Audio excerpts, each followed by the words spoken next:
There comes a moment in life that almost no one prepares you for. It isn't your first day of school. It isn't your wedding day. It isn't even the day you retire. It's the morning you wake up and realize the life you spent 40 years building no longer exists. Maybe the children have moved away. Maybe the marriage quietly ended. Maybe the company you gave your best years to replaced you with someone younger. Or maybe nothing dramatic happened at all. One day, you simply looked around and realized that the person you've been for decades has nowhere left to go. At 65, starting over doesn't feel exciting. It feels terrifying. Not because you're too old, but because you begin asking questions you've successfully avoided your entire life. Who am I when no one needs me anymore? If you've ever wondered that, stay with me until the end.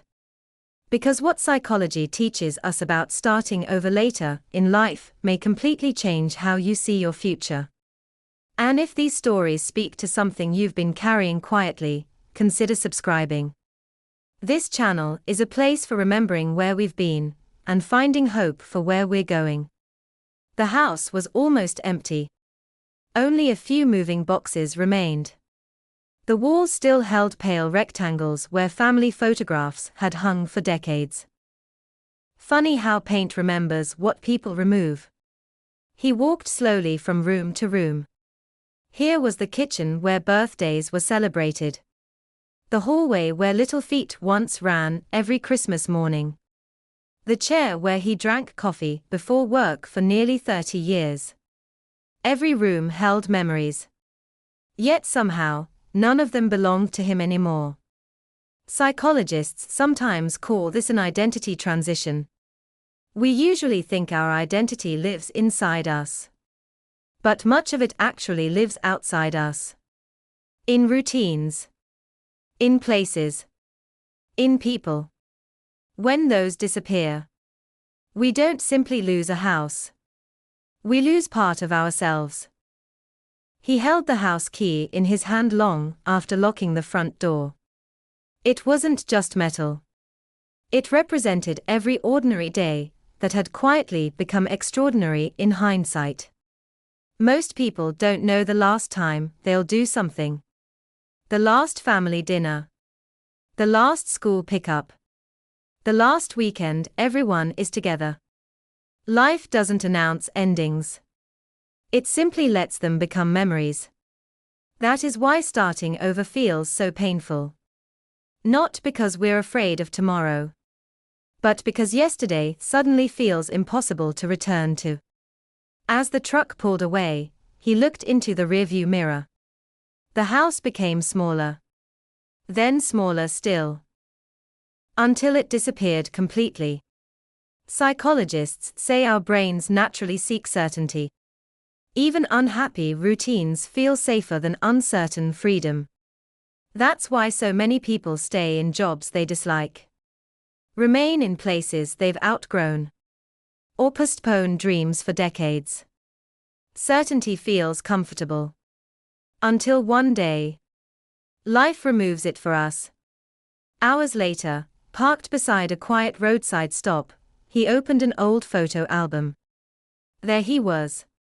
25 years old. Holding his newborn daughter. Another photograph showed family vacations. Camping trips.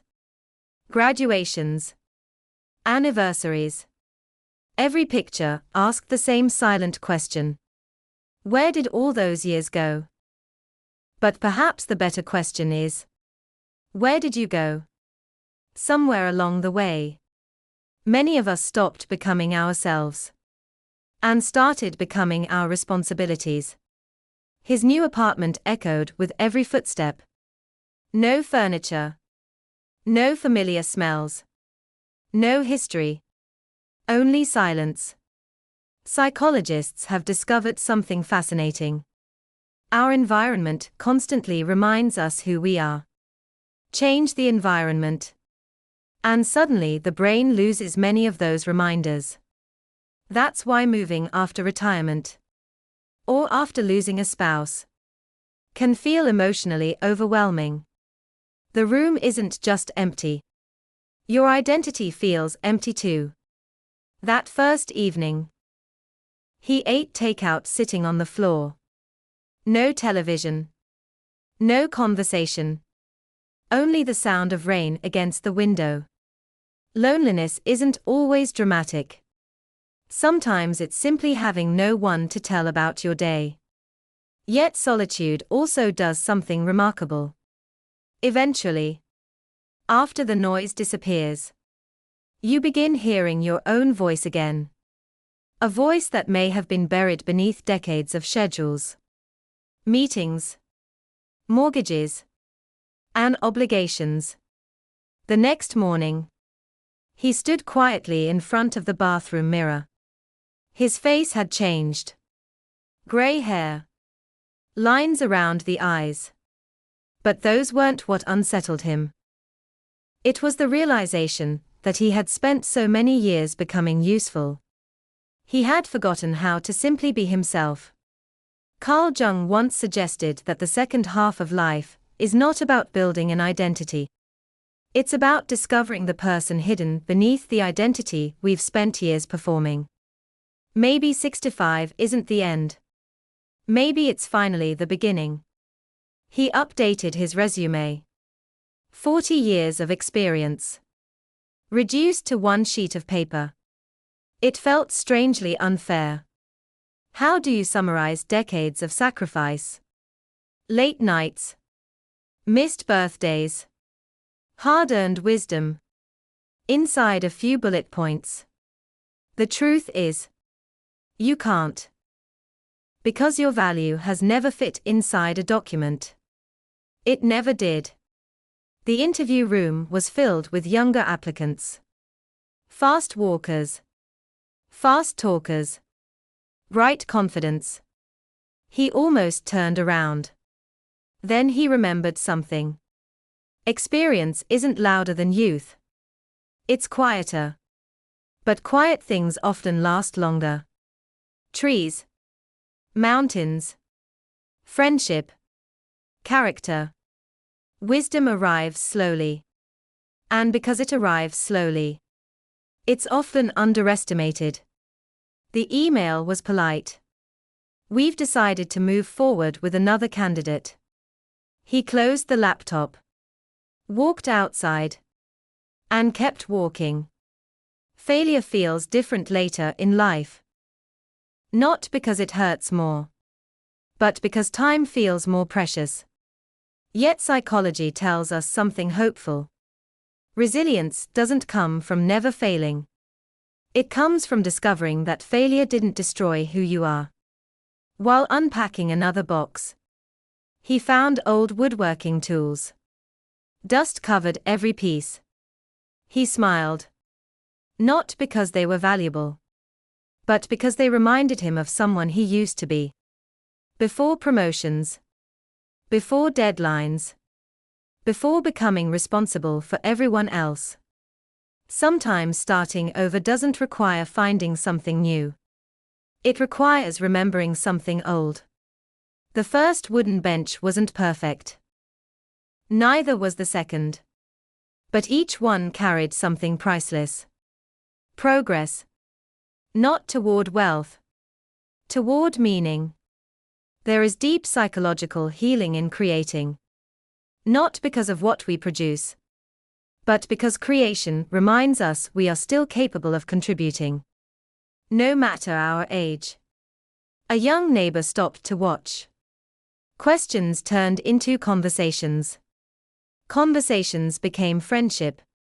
Eventually, teaching others became more fulfilling than any job title ever had. Purpose often returns quietly. It rarely knocks loudly. Sometimes it simply waits for us to notice. One autumn afternoon, he stood beside a peaceful lake. In his hand rested the retirement plaque that had once meant everything. He smiled. Thanked it silently. Then let it go. There is freedom in honoring the past, without living inside it. Months later, His apartment no longer echoed. Pictures covered the walls.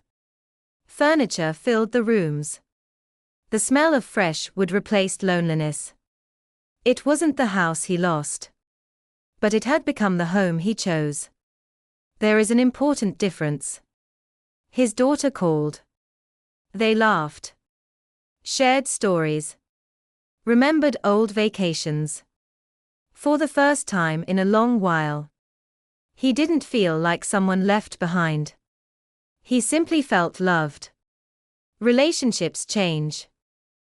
Love rarely disappears.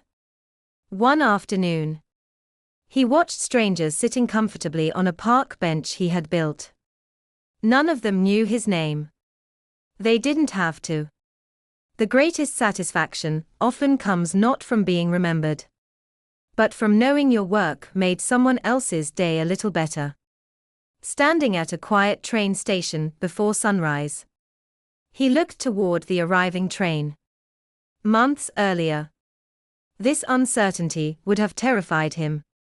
Now, it felt like possibility. Because he finally understood something. Starting over isn't proof you've failed. It's proof your story isn't finished. People often say it's too late to begin again at 65. But perhaps they're measuring life with the wrong clock. A tree doesn't apologize for blooming later than another. The sunrise never rushes because someone is watching. And neither should you. You are not beginning with nothing. You're beginning with wisdom. With resilience. With compassion. With experience that only time could have given you. That isn't starting from zero. That's starting from strength. So if today feels like the end of everything you've known, remember this. Sometimes life removes the chapter you've outgrown, so you can finally write the one you were always meant to live. If this story reminded you that hope doesn't retire, share it with someone who may need to hear it today. And if you've ever had to start over, at 40, 50, 65, or beyond, tell us your story in the comments. Someone reading it may discover they're not walking this road alone. Finally, subscribe and join us for more stories about memory, meaning, resilience, and the quiet moments that shape who we become. Because no matter your age, your best chapter may still be waiting to be written.